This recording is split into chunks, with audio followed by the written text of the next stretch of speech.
Hello friends, very good morning. Welcome back to brown capped. मैं हूं दीक्षा और एक बार फिर से स्वागत करती हूं आप लोगों का एक नए ब्लॉग में।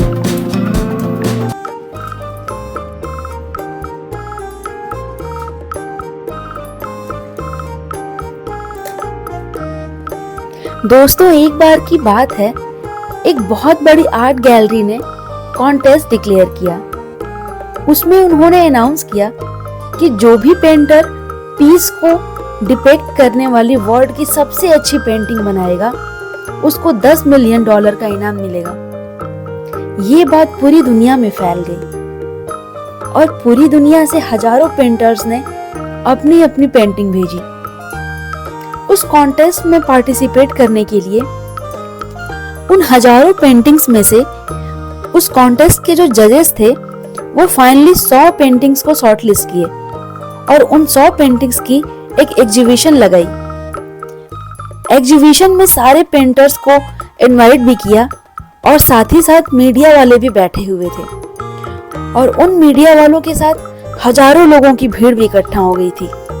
क्योंकि प्राइज अमाउंट इतना बड़ा था तो सबका इंटरेस्ट ये था कि कौन जीतेगा और पेंटिंग कैसी होगी और किस पेंटर की होगी, किसको इतना बड़ा अमाउंट मिलेगा। फाइनली वो दिन भी आ ही गया। वहां पर सारी ही पेंटिंग्स देखने लायक थी और एक से एक बढ़कर थी। उनमें से कुछ पेंटिंग्स ऐसी थी जहां पर सबसे ज्यादा भीड़ थी। जैसे एक पेंटिंग थी जिसमें साफ पानी की नदी बह रही थी और उसके पीछे कुछ पहाड़ बनाए हुए थे। उन पहाड़ों पे बर्फ जमी हुई थी और उसके जस्ट पीछे सनराइज हो रहा था। एक और पेंटिंग थी जहां पर पेंटर्स ने पीस को डिपिक्ट किया था फुल मून नाइट के थ्रू, यानी कि बिल्कुल पीसफुल लेक थी जिसका पानी बिल्कुल स्टिल था, इतना स्टिल कि उसके अंदर आप रिफ्लेक्शन भी देख सकते थे। आपके पास जो कुछ भी था उसको आप उस पानी के अंदर देख सकते थे, बिल्कुल एक मिरर की तरह। और आसमान इतना डार्क था कि उसमें तारे चमक रहे थे, चांद चमक रहा था। और उसके साथ एक और पेंटिंग भी थी जिसमें सफेद बादल बनाए हुए थे नीले आसमान के साथ और नीचे हरी हरी घास थी। सारी ही पेंटिंग्स ऐसी थी जिसको देखकर मन शांत हो जाए।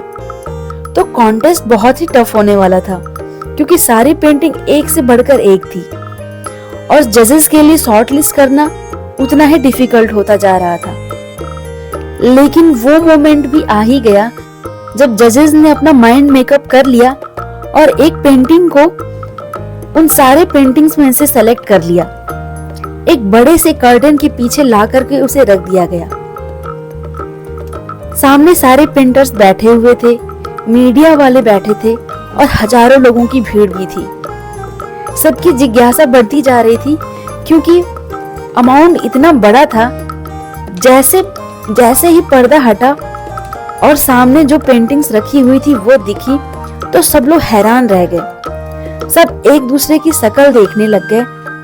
किसी को समझ ही नहीं आ रहा था कि एक्चुअल में हो क्या रहा है, क्योंकि जो पेंटिंग वहां दिख रही थी वो दूर दूर तक शांति को डिपिक्ट नहीं कर पा रही थी। तो सबको लगा कि शायद उस आर्ट गैलरी में से किसी की गलती हो गई है या फिर जजेस से कोई गलती हुई है या गलत पेंटिंग को वहां पर रख दिया गया है। तो सब एक साथ गए उस आर्ट गैलरी के ओनर के पास और उनसे पूछा कि क्या आपसे कोई गलती हो गई है या फिर गलती से वो पेंटिंग वहां रख दी गई है क्या।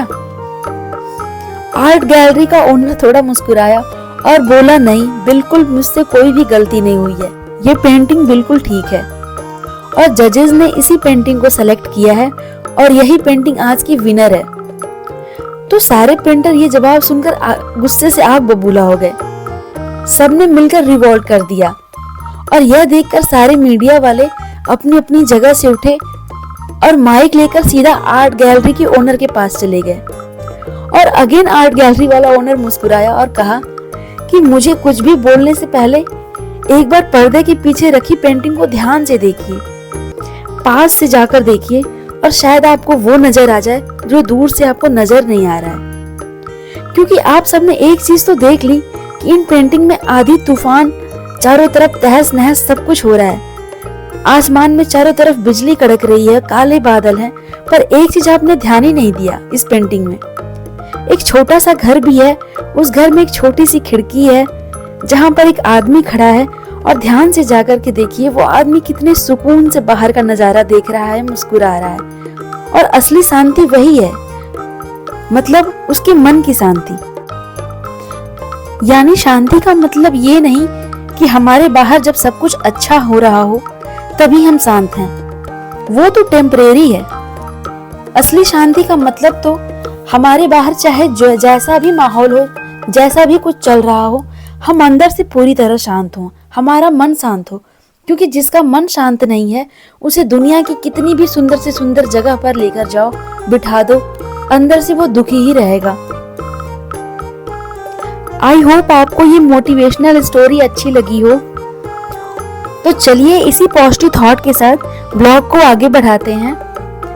और मैं यहाँ पे कर रही थी पढ़ाई, सारे काम हमारे खत्म हो गए हैं और हमने लंच भी कर लिया है। तो आज मेरी कोशिश है 5 से 6 घंटे पढ़ाई करने की।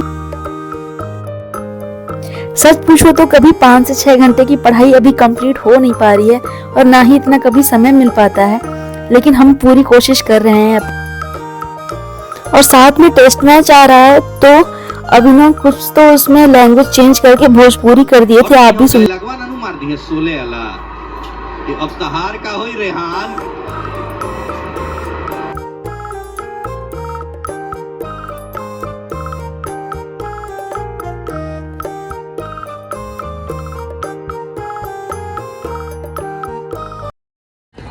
तो हम लोग आ गए हैं नीचे, थोड़ी देर वॉक करेंगे। और आजकल दिन बड़ा हो रहा है, तो शाम के 6:30 हो रहे हैं, फिर भी इतना उजाला है अभी भी।